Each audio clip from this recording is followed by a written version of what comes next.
QS 2026 Dünya Universitetlər reytinqi açıqlanmışdı. İlk dəfə olaraq ölkə tarixində 9 universitetimiz bu reytinqə daxil olmuşdu.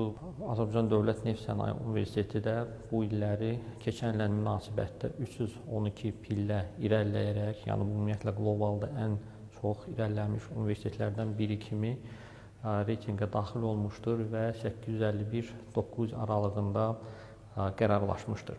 Azərbaycan universitetlərinin bu il reytinqlərdə irəlilənməsi sistemli inkişaf prosesinin bir hissəsidir. Bu heç də təsadüf deyil. Universitetlərimiz illər ərzində öz keyfiyyətini artırmağa çalışır. Son dövrlərdə baxsanız, elm-metrik bazalarda çap olunan məqalələr sahəsi artmaqdadır. Ölkə üzrə eyni zamanda onlara olan istinadlar artmaqdadır. Müxtəlif universitetlərdə tədqiqat mərkəzləri yaradılmaqdadır. Müxtəlif universitetlərimizdə ikili diplom proqramları belə deyək var.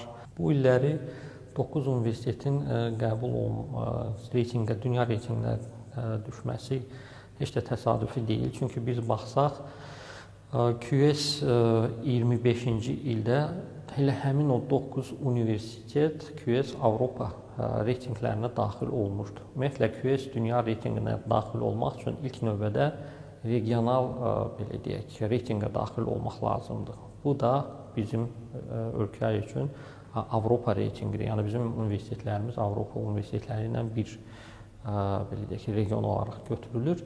Keçən il QS 25-də 9 universitetimiz var idi. Həmin 9 universitetdə orada iştirak etdiyi üçün və biraz da inkişaf etdikləri üçün onlar bu illəri dünya reytinqinə daxil olmuşdu. Universitetin tanınması üçün reytinqlər çox vacibdir. Çünki biz reytinqlərə daxil olanda artıq müxtəlif bazalarda, beynəlxalq bazalarda görsənirik. Xaricdə hansısa müəllim, professor, eləcə də əcnəbi tələbə özünə universitet axtararkən, seçərkən artıq bizim universitetlər də onların qarşısına çıxmağa başlayır.